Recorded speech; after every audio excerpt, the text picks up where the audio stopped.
Queen of the Ninth is back in the house, but we're talking about Taurus and Scorpio. So maybe I should call you Queen of the Second. How are we today? Thank you. I like that. You good? How are you? It's been a long time. Yeah, this is going to be a fun one. It is. Remind people who you are, if you like, if you will. I'm Melissa Lago, and I'm an astrologer and coach. Helping people remember who they are is what I love to do. That's what's up. I'm Ekow Assifuah-Eshun, aka Moth, man of the houses, been into this for nearly a decade. I love probing beneath surface level. I love the depth, love sharing gems, unlocking them, awareness, relating, value and perspectives. And I'm an astrologer and mentor. So we're going to get into this Taurus-Scorpio polarity, which has already been kicked off by the Mars-Uranus opposition, followed by the partial or penumbral lunar eclipse in Taurus. And the north nodes are changing. The south nodes are changing from Gemini, Sag to Scorpio, Taurus. And what we're going to go into is who or what's affected, how this polarity can bring about growth individually and collectively, Venus-Mars side of things, fixicity, Taurian and Scorpion constructs, what we expect to see, any relevant mantras, and yeah, so let's get into it. How do you feel about this south node and north node change? We're still in the Gemini, Sag, polarity axis, and we're about to retrograde to fixicity. How do you feel about that? Well, the short of it is I'm really excited because it's my natal placement. So I get to experience a nodal return. And I wasn't studying astrology when I had my first nodal return. So this is going to be exciting to be able to pay attention to what comes up. Love that. You know, the interesting thing is I was born on the Gemini Sagittarius polarity axis, and now we're going into yours. So it's kind of interesting, and people will be in for a treat with the insights that we're sharing, right? Yeah. So the Gemini Sagittarius axis was something. I'm not going to go into it too deeply, but it's also entailed a lot of drama, a lot of ambiguity, a lot of opinions at ourselves. Everyone has one. It's been an information zoo, a lot of perspectives, and a lot of evangelical outreaching, and so to say. And touching on the virus, I know we've spoken briefly about the virus before, but I find it interesting that Gemini is ruled by Mercury, and Mercury rules, like physically speaking, Mercury is basically the separation. You know, you got Taurus, which is the neck, and then you got Gemini, which is the division. The body splits into the shoulders and the arms. You know where the vaccine goes, right? In the arms. I find it interesting that they brought out the pill, the edible that goes down the throat already before this axis change has happened. Oh, I didn't think about that. Yeah, but not to get too political, you know, don't want to get the anti-vaxxers, not the anti-vaxxers, the vaxxers mad, but I'm not going to get too political about that anyway, you know, so. Yeah. Yeah. Yeah, it's such a polarized subject, which is basically the epitome of Gemini and Sagittarius.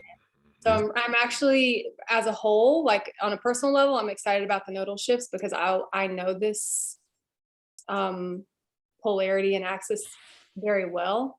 But as a whole, I'm ready to get out of this whole information war, reality. I'm ready to get settled down a little bit and watch the world slow down, hopefully. I don't know.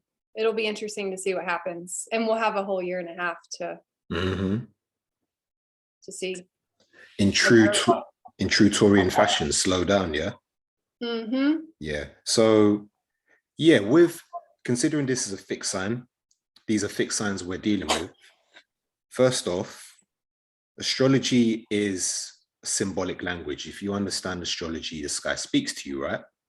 So, you know, we're going to be covering a lot of words, a lot of jargon that hopefully we can simplify and make digestible, even for people that are new to astrology. So what do we mean by fixicity? Well, I'll go ahead and say first we've got the whole cardinal, fixed, and then mutable side of things. It's sort of like the breath. The breath cardinally comes into the body. This is the initiation. It comes into the body, fixicity sustains, holds it, and then you've got the whole mutable process where there's movement so that the breath can come back in again. So cardinal loves getting things started, initiates, is concerned with the big ideas. It can be a bit bossy, but doesn't always finish. Like Aries. Aries pioneers but doesn't finish, and then Taurus comes in, fixicity. You've got Leo, you've got Aquarius, you've got Scorpio. So fixicity will sustain. It's durable. It's very heavy duty. It's sort of like the lighthouse that can just withstand the pressure, you know. And you could probably tell me a lot more being a native to all of that energy.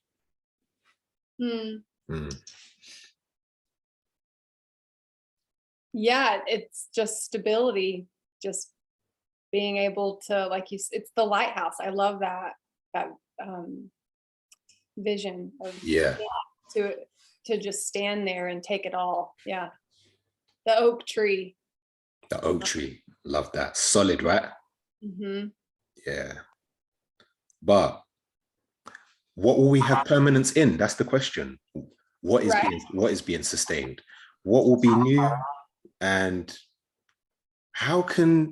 let me ask you something. How can, from your perspectives, how do you see individuals benefiting from this nodal change?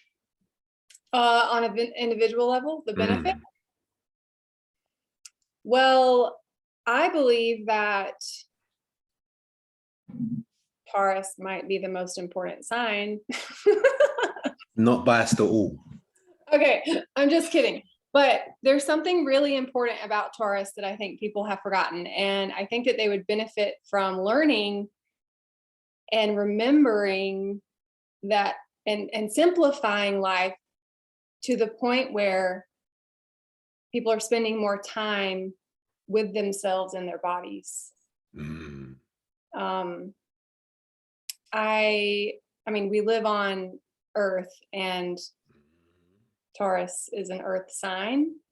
So I feel like the most foundational point of that whole thing is to be in your body and to feel the abundance of that.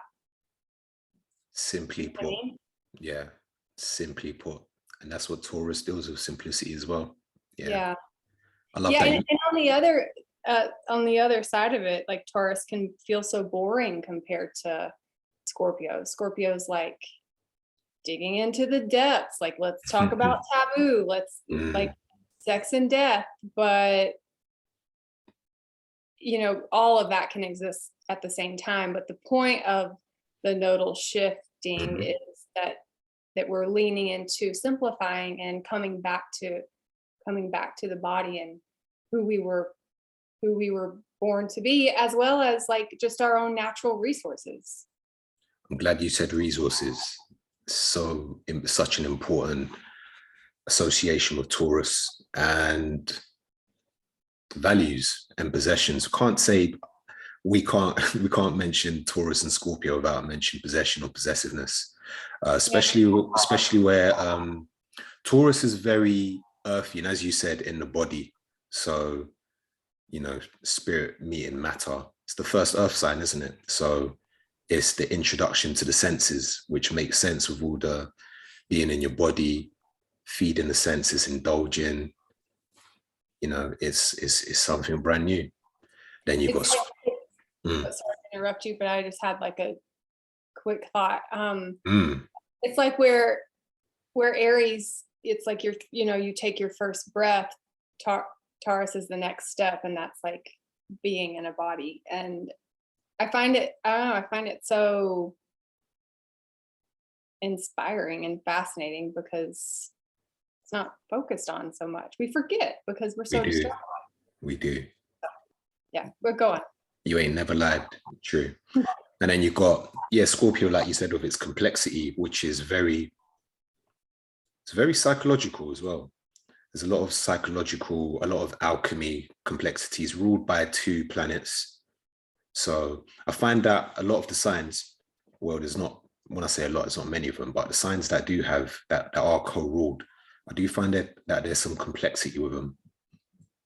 And so we're going from Mercury Jupiter, speaking of psychological, Mercury Jupiter, which is more to do with the mental faculties. You got the short journeys, the long journeys, the short courses, then the higher education. And then we're going to Venus and Mars, traditionally speaking, with regards to Scorpio. So we've got Venus ruled Taurus, and then Mars ruled Scorpio. And with Venus, the principle of giving, receiving, values, talents, resources, attractiveness, and how we like that mirrored with other people. Money as well, which we'll get to in a little bit. Then we've got Mars on a collective level, the military, but essentially the doing principle, how you hunt for what you desire, and anger, how you express anger, you know. So it's a big change. It's going to be, we're going to be out of our heads, and as you said, in our bodies. So at least more will be done. Can definitely say that much. What would you say are basically Taurian and Scorpion constructs that we can expect to see, or that already exist? For example, I'm very mindful of the environment. You know, the environment, like you said, Earth. You got me thinking of earthing, which is just lovely to do. Just put your feet in there and just recharge yourself and detoxify, and just be in tune with the Great Mother, you know. So you've also got acquisition, such as, for example, Monsanto and agriculture. And it's interesting because I looked at their chart. Oh, you did? Yeah, I looked at their chart and I saw I think it's Cancer Sun at 27 degrees, which was where the eclipse hit. The eclipse hit at 27 degrees, Taurus. And I don't think their luck is running out anytime soon, but hopefully. I was about to say the same thing. Hopefully they'll get called out, but. It's such like an established world running construct, right? And I feel like with Uranus being in Taurus, in addition to the North Node, like I feel like that's going to bring awareness and maybe some breakthroughs around all of that. But when we're talking about like the egregor of the energetics of that ruling a lot of the world, I don't know how long it's going to take for that to actually be taken down, and for them to be, you know, like stop making fake food. This is what I'm saying, you know. Yeah. So. And maybe this is the whole point, is to be resourced inside your own self and do your own things. And do your own thing. Once so many people start doing that, it's like maybe we do end up weighing it out and flipping the scale. Talk to them. That's what I'm talking about. Like growing your own foods. Farming. Or not paying attention to them, and, you know, finding other ways of, you know, getting your groceries and your vegetables, and all of it. Who knows what's going to happen with Uranus and Taurus? Like, we don't know how that's going to shape up, but we do, as astrologers, we know something's changing. We do. And we can only hope that we know it's for the, everything is changing for the good, I believe. Yeah. But we can only hope that nothing like catastrophic happens where it's like a bad change, right? Hopefully not. I mean, lunar eclipse energy basically lasts for around 6 months before the next eclipse happens, right? And this eclipse that just happened the other day was closely in alignment with a very volatile fixed star, Algol. I want to hear what you have to say about that. Yeah, I just didn't study that so much because I don't look at fixed stars. Yeah, it can bring some chaos and malevolence. I'm not going to be all doom and gloom. I like to think that whilst there may be some anger, some chaos, temperatures rising, something extreme coming to the scene, that the fact that the moon was supported in a trine, in a harmonic alignment with Pluto, gives us some strength resource-wise, where we're built for survival. But I can't help but notice the decans. You know, the decans basically give a big clue. So, you know, like first 10 degrees of Taurus, we have a very Venusian texture to Taurus, seeing as it's basically Taurus. Then the next 10, we've got Virgo Taurus, the Mercurian Taurus. We're going into the tail end as we're retrograding. Right, so we're starting backwards? Exactly. Like, okay, so we're starting with Capricorn. Exactly, yeah. The Capricorn, Saturnian Taurus. And this is going, I feel like we're going to see a lot of reputable companies brought into question. What if, this is something that I intuited earlier, what if the government just keeps on trying to own our bodies? Like, that's how I kind of feel about the nodes shifting. Like, they're like really trying to take over, and or at least, and I'm not saying that I'm not, what am I trying to say? There's like the whole vaccine situation where it's like, you don't have a choice. Like, you have to do this or we're going to shame you and cancel you. Like, I wonder if that's going to hype up and be stronger because of the third decan of Taurus. It's a possibility. It's a possibility we can't rule out. Like you said, with Uranus being Taurus, anything's possible. Yeah. Anything is possible. And we've still got this, I think that also accentuates that we've still got this ongoing square between Saturn and Uranus as well. So this infringement of individuality or independence coinciding with rebelling against authority. The authority and the government trying to own our bodies, it's likely. But the spirit is always going to be there, you know. Uranus has fallen, which is another thing. Uranus is in a fallen place right now in Taurus. It's exalted in Scorpio. Astrology has it. So that's another thing. There's a lot going on. There's a lot. We've got is it COP26? This the environmental agency, or not agency, organization, making a lot of there's a lot of uproar, commotion with the environment. I think air pollution. There's a lot of that going on as well. So those are Uranus and Taurus constructs. And we've also got crypto. We've got people, basically, some people demonizing crypto. So this is the interesting thing, is because Uranus in Taurus, the autonomy with money, revolutionize money, not having to depend on the banks.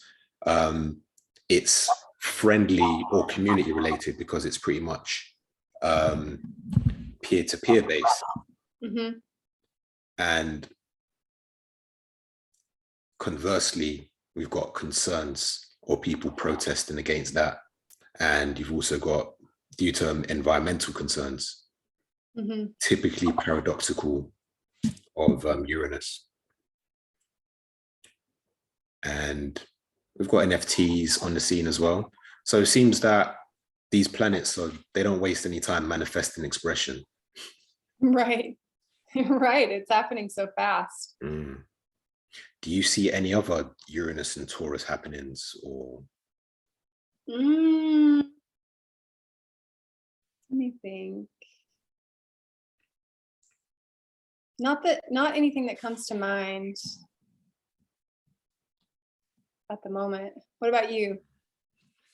You know, like you just said, revolutionizing the way we do money. Yeah, Bitcoin. You know, there was a whole thing when it got really like hyped politically in 2020. There was a whole thing about the financial reset. I wonder if that's going to actually happen during this this nodal shift too. It's possible. It's possible. Yeah. That's the one thing with astrology. We all know something's going to happen. Is this giving feedback? No. Oh, we all know something's going to happen. We just don't know what it is. I mean, at hindsight, look at the pandemic. It was right there in front of us. Like, if you really look, everything was there. You know, everyone knew something was going to happen. And we had Jupiter, Pluto, Saturn, just all clustered together. Never happened before. But then after that happened, I was just basically like, with my Virgo microscope, my inner Virgo microscope, I was like, these planets are in the Virgo decan. Health. It was right there. Right. You know? So I'm using that same strategy, basically looking at the nodes. And who knows, things can be different. Things might be different when we go into the Virgo side of Taurus again. The Virgo decan, maybe that will be addressed. Maybe the pandemic will be addressed when the decans retrograde from Saturn Taurus to Mercury Taurus. And hopefully everything will just, who knows, life might come out smelling like roses when we're back into Taurus, Venus Taurus, who knows? I mean, I plan on my life being like that. Like, I just trucking along, like, follow my own bliss, and all of these things are happening, and it's good to know, but it's also good to not get too far into it, which is probably what's going to happen with Scorpio, where we're tempted to go psychological on things, and that's not necessarily the answer with the two. You're taking Taurus's side on this, I can tell. Wait, what? We're supposed to take Taurus's side. Are we? Yes. Ooh, now it's getting juicy. But hold on, the South, you're setting me up. Controversial. I'm not. The South Node is somewhere that we are not supposed to be going. No? I'd say that it's the tell. It's where you're coming from, but you need to know where you're coming from to know like where you're going. You need 100%. I completely agree with that. And I love that you said that, actually, because we need to be aware of where we've come from, but we also need to know that the South Node is a trap. You just got me thinking of fall down into the sewer, quicksand, and you need Taurus to help you out. I like that. That support. It's true. No, 100%. Do you know what the emphasis is on where we're going? 100%. What the lessons are. If you were born and you had your North Node in Taurus and your South Node in Scorpio, yes, the emphasis would be on, you know, your North Node and being mindful of where you came from, you know, just taking that into consideration, but it's all about where you're going. No, so you are right. Yeah, I've always looked at it as the South Node being like the version of the low road of Scorpio. So in life, we want to be aware of the low road Scorpio. Going deeply psychologically in a negative way, or True. drug abuse and like Mm, self-sabotage, all of those mm, low road themes that Scorpio can represent. yeah. That in the end, we've all experienced things like that, and we come through it and we're stronger for it. But it's just nice to have awareness of like, oh, if that I may be tempted to go that way, instead of just falling into the hole. Let me observe it and watch it and lean more into my body and my simplicity. That's That, how I see it. love that. You got me thinking of human design. Huh? Yeah, because they use the body graph as well. So they're not too cerebral, concentrated on when I say they, I mean essentially there's a lot of teaching that we've got our inner strategies, and it's not all on the mind, use your sacral authority or your solar plexus authority, So I like that, and I subscribe to what you're saying. Mm-hmm. Now, me being a moon square Pluto in Scorpio, I'm more geared to the Scorpionic side of things, because that Pluto in 0 degree Scorpio really informs my moon to basically, the moon is very delicate. It's a very delicate satellite basically for Pluto. So, and I'm Mercury Pluto as well. So yeah, I'm with the probing. But I appreciate Taurus, especially with my moon trine Ceres in Taurus too. So there's a conversation there about the pleasures, the body, nurturing as well. And there's a part of me that's also kind of struggles to get, how can I say this? They're intercepted. I've got Taurus and Scorpio intercepted. So that's a conversation to be had. And yeah, I feel like those energies are not easily accessible, if that makes sense. So I appreciate Taurian energy a lot.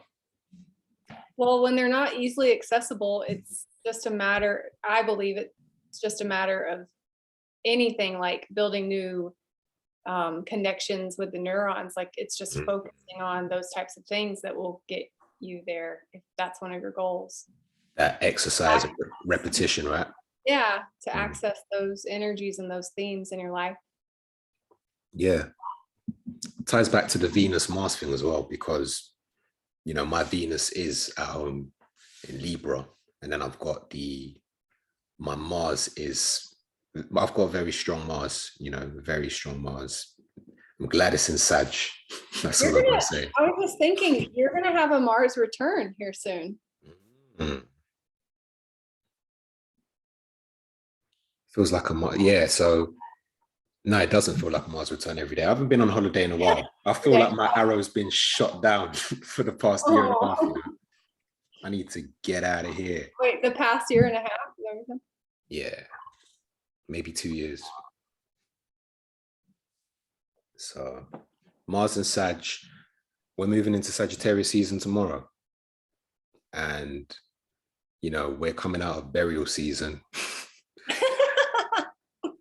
The funeral, we're leaving the funeral and we're getting on a plane. Yeah, leaving the funeral and getting on a plane. I like that. Because, the misconception with Sag is we love the journey more than the actual arrival, if that makes sense. It does. So we love to hope for the best and have the most abundant luck during that journey. Love that part of the plane where it takes off like an arrow and it's projected. But that's actually my favorite part.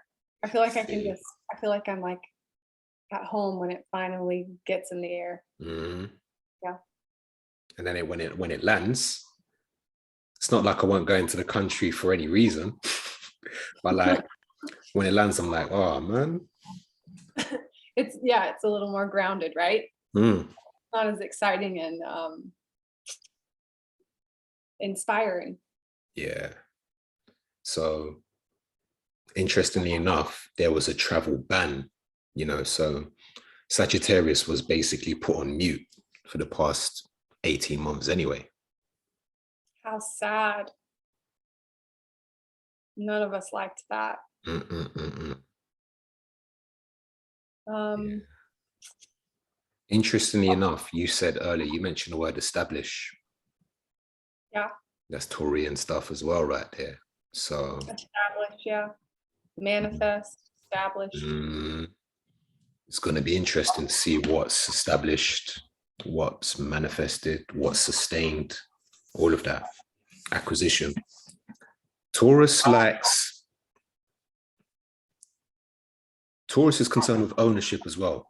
Fixed signs are too. Ownership, like what is yours? I feel like where the two relate is,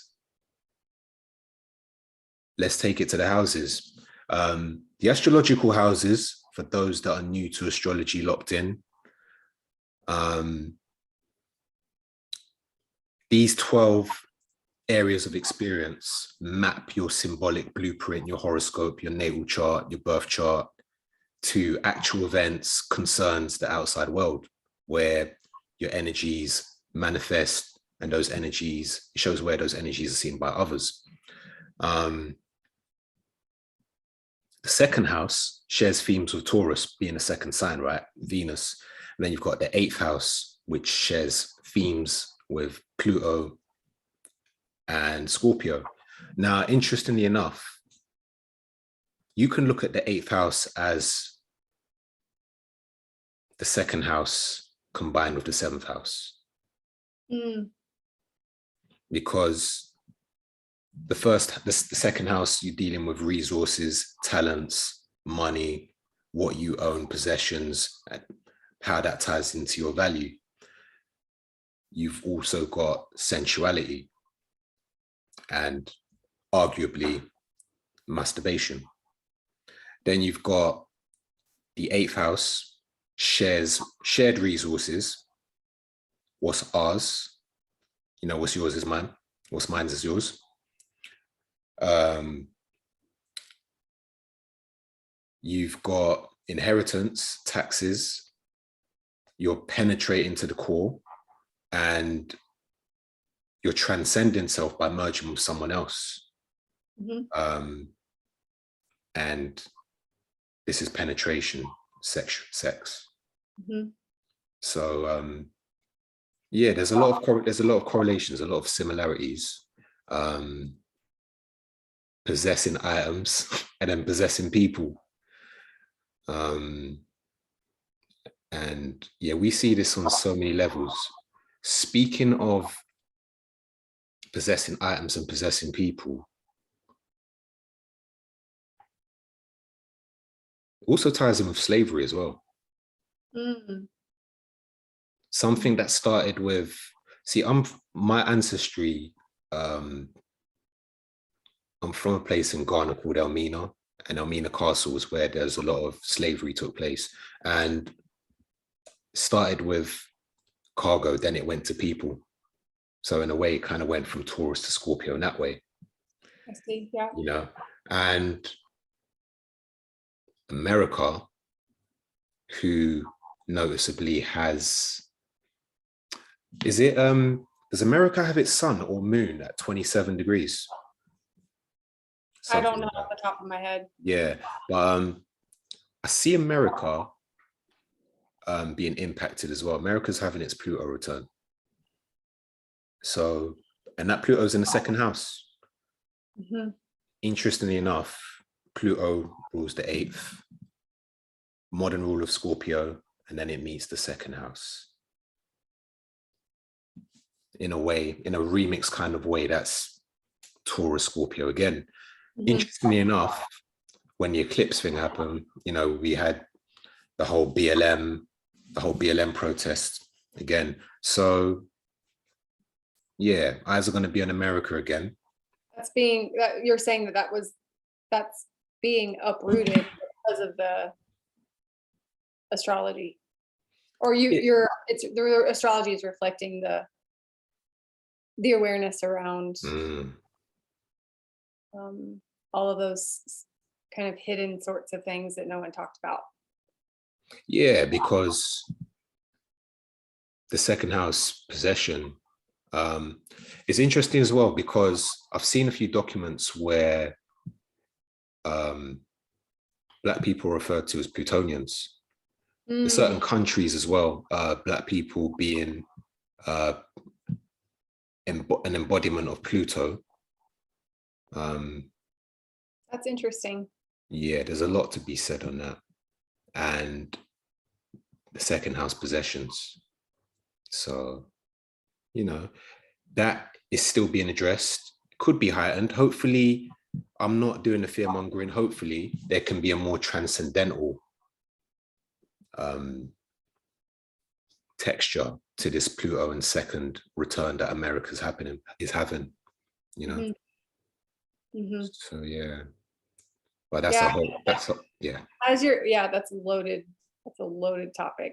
But as you're saying it, I'm like, oh my gosh, that does make sense, that all of this racism and BLM, and then like all the labeling and all of it, the labels are even the Taurus second. And so that just really kind of connected for me how that's been happening in America. And I'm assuming, since we're having our Pluto return and it hasn't culminated perfectly yet, that's going to keep up. Yeah, but hopefully there'll be some positive resolve. You know, I don't want to be these. There has to be positive results, right? Like we're evolving. This is it. Yeah. This is it. Key word with Scorpio as well, evolving. You know. Yeah. Yeah. So there has to be that evolution that's moving forward and up. I mean, that's how the Earth is moving in the solar system. Like, we can't not do that because the Earth is doing that. So we are a part of it. So it's interesting. It's like going into like the body, let's say, how we have sickness and like the flu and the symptoms look like they're killing us. Yeah. But actually they're uncovering things that we need to look at. And then typically you come out of that a better person.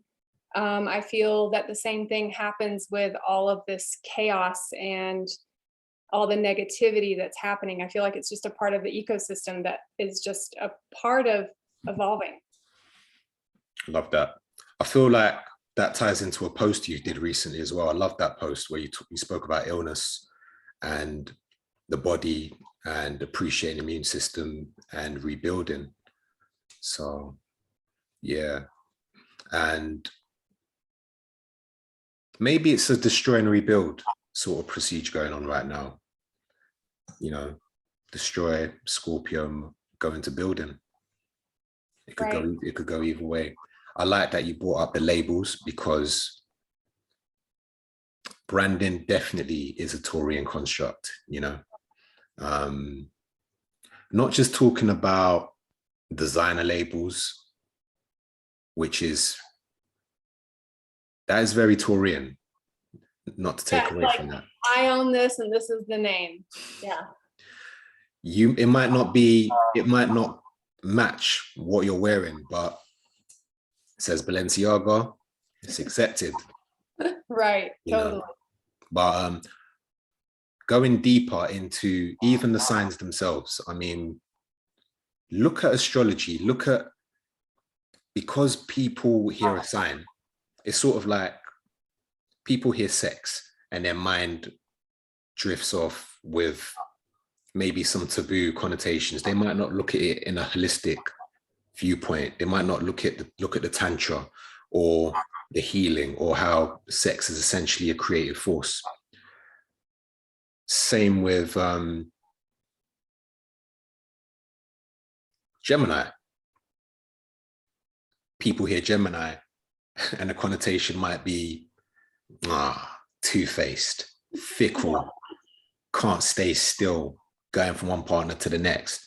But when you delve deeper, when you really penetrate for the essence, if Scorpio meets Taurus in that way, you know, if we can get a common middle ground and penetrate the brand or the label, then, you know, we can just basically see that this is mutable air. You know, this air isn't staying still. This air is on the move.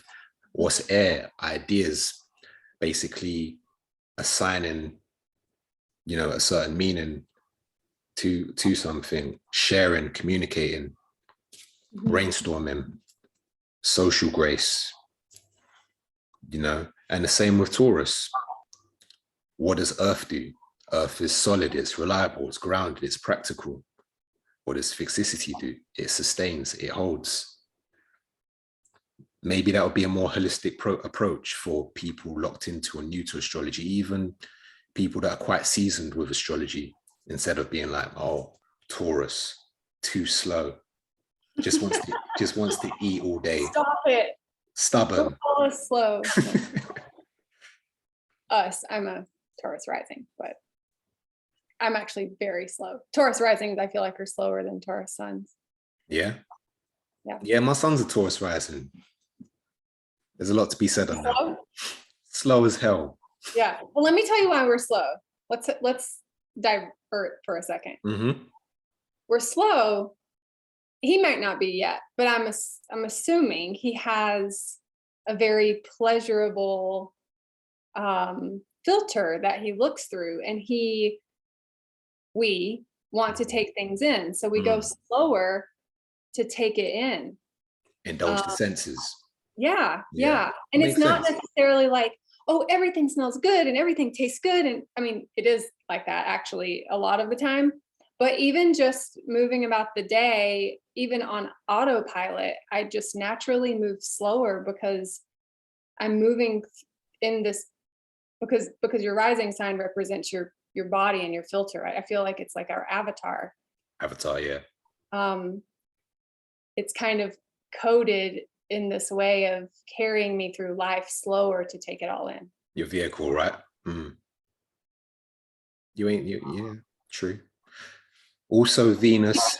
Because he's a kid, so he might not be aware that he's he doesn't think he is, but that's right. Another conversation. He doesn't think he's a kid.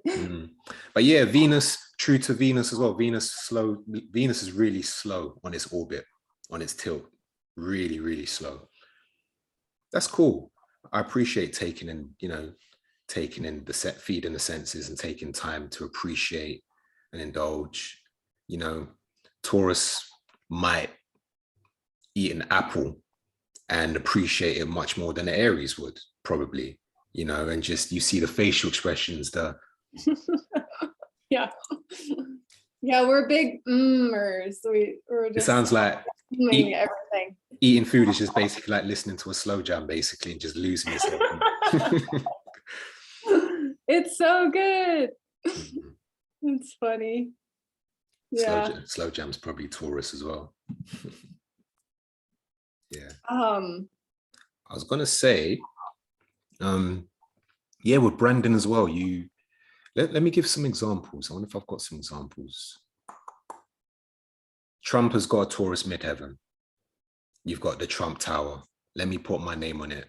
Let me establish it's mine. I own that. Mine. Yep. All mine. My way. I did it my way, and I'm doing things my way. Like you said, the stubbornness. My way or the highway. And it's interesting because the mantras come into it as well. And the never give up, the unyielding, is very, very, it's very likable trait of Taurus. You got Scorpio, which is unflinching as well, especially in crisis. And but then you've also got the lower side, the lower vibrational side of things as well. Has me thinking of the Daenerys Targaryen character from Game of Thrones. They can either live in my world or die in their own. And kind of parallels with sometimes with the higher powers that be of society. That's how I feel sometimes. Yeah. You know. And kill or be killed. There's always that paranoid texture to Scorpio as well. So but yeah, sex, death, survival, root chakra stuff as well, pressure. It could go either way. We'll see. Remains to be seen. I love the high octave Scorpio with the deep transformation, shamanic side of things. I was wanting to go into that because we're talking about the brands and the things. Yeah. Things don't mean shit, really. They're just here, and we live on this earth and we have to have things, but then some things are very elaborate and some labels are very elaborate. It's like a whole spectrum. But what the Scorpio does, and this is where it gets juicy, is the high road of Scorpio penetrates the magic and the meaning and the metaphysics and all of that juicy alchemy. Yes. And that's a conversation that I love. Blending the two. This is it. Scorpio at its high octave is something to behold. You know, it is basically it's a very worthy ambassador of astrology in itself. It makes a lot of contributions to the zodiac. The phoenix rising out of the ashes is beautiful, you know. The only thing is, it gives you strength. Scorpio, there's a lot of strength with Scorpio, and with its modern ruler Pluto as well. Are we going to be dealing with issues like you said, the government trying to own bodies? Are there going to be issues of power versus powerlessness? You know, how crazy will the crises get? But then how much healing will happen? How much transformation will happen? How much catharsis will there be? How much evolution will take place? Because essentially, I like to think that's what I'm here for: soul growth, evolution, and even evolutionary astrology might come to the forefront within these 18 months. It's deep, it's very rich, and getting to the core of things, you know. So I don't think we're dealing with superficiality with this axis. These two are serious. Right. The ball and the maybe the ones that are, I mean, we're not dealing with superficiality as a collective, but maybe a theme of this is, you know, when you are superficial, or if you're living a superficial life, maybe this is like the time that people will, you know, wake up from that, where Uranus is like shaking the ground and saying, this doesn't have purpose, and where are your true values? So I feel like the rug could be pulled up from under, you know, some of those types. And if we're not in alignment with ourselves, then we might end up in situations where we're taught some lessons, you know. You either win or you learn. But when you're in alignment with your inner self and where you're heading, we're more likely to get some sound results and speed up the transformation and get away from the chaos and the fog, you know. And that's another reason why we do what we do, don't we? You know, we basically help people move the confusion out of the way, remind them where they're at. You know, the birth chart, for example, this map of potential blueprint we're not here to essentially say where you're going. We're here to remind you where you are on the map. When you're lost, you look at the map, you see where you are, you know, then you can do the whole journey planner stuff. So right. Giving words to where you're at right now. because it can be so confusing. It can be so distracting, and that separation of me versus the life outside of me. Like, we're here to integrate that and I think we're here to make meaning out of all of this. Definitely. So that's the beautiful work of astrologers. And I feel so blessed to be able to help people in that way. And I know you do too. Oh, I love it. Gives me life. Me too. It's my lifeblood to just essentially awareness and getting deep. Love that, Same. So just to recap, we've spoken about the nodal change from Gemini, Sag to Scorpio, Taurus. We've spoken about the branding constructs. We've spoken a little bit, without getting too technical, political, about the pandemic. We've spoken about evolution, spoken a little bit about money changes. Remind me, what else have I missed? What else did we cover? That sounds right. Mm-hmm.